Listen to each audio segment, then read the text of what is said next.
Yo, what's up, everyone? Today we're talking about Reebok, the brand that used to rule the sneaker world and then just vanished.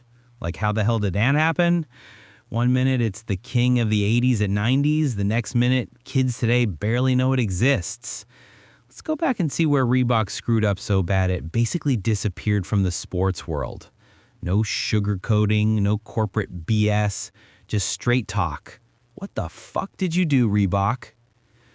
Reebok started in England in 1958, originally called J.W. Foster and Sons, making running spikes for Olympic athletes as far back as the 1920s.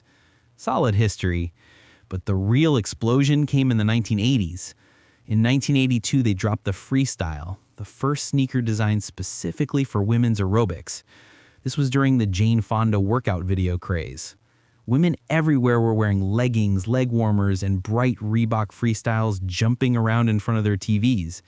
Sales went from $1.5 million to $13 million in 1 year, then exploded to $300 million by 1986.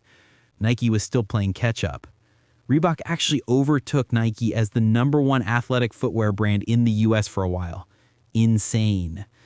Then came Pump in 1989. Absolute legend. The pump button on the heel to inflate the air cushion. Pump it up. D. Brown wearing pumps in the NBA Slam Dunk contest, pumping the shoes midair. Everyone wanted them. Expensive as hell, but they sold like crazy. By 1990, Reebok had 28% market share. Nike was at 22%.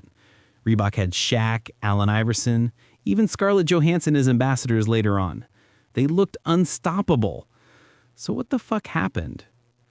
Late 90s is where the cracks started showing. Nike went all in on athlete endorsements. Michael Jordan became a god, then Tiger Woods, Kobe, LeBron. Nike built an empire around superstars. Reebok tried to keep up but kept picking the wrong ones or not going hard enough. Shaq left. Iverson was cool but never Jordan level. Scarlett was fashion, not performance. So Reebok started focusing way too much on fashion and lifestyle instead of pure performance. They pumped out trendy sneakers, but the serious athletes were all wearing Nike. People began seeing Reebok as women's shoes or fashion sneakers, not serious performance gear anymore. Then the killing blow, 2005. Adidas bought Reebok for $3.8 billion. Everyone thought, great, now they'll be stronger together. Wrong.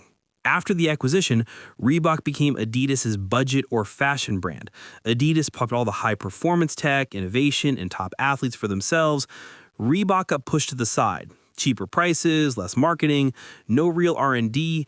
It slowly faded from the spotlight. No more big athletes wearing Reebok in major campaigns, no groundbreaking tech, just nostalgia drops of Club C and classic leather for people who remember the 90s. They tried to come back with CrossFit in the 2010s. Reebok Nano became the official shoe for CrossFit games. It worked for a while in the fitness crowd, but never reached the mainstream like Nike Metcon or Under Armour. By the 2020s, Reebok was mostly living off reissues of old classics, Club C, classic leather, some retro pumps, selling to people who miss the old days. They never really captured Gen Z or pulled in new fans the way Nike and Adidas did with constant hype, collabs, and athlete stories. So where did Reebok fuck up?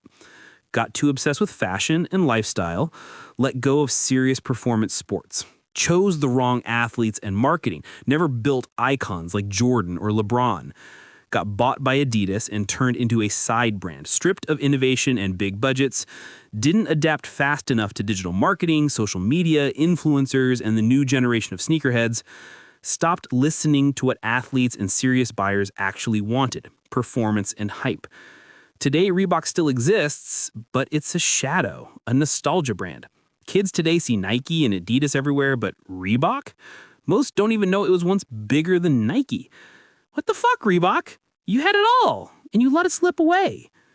If you grew up wearing Reebok pumps or Freestyles, or if you remember when they were the coolest thing on the planet, drop a comment. Tell me your Reebok stories. I read every single one. See you in the next one. Peace.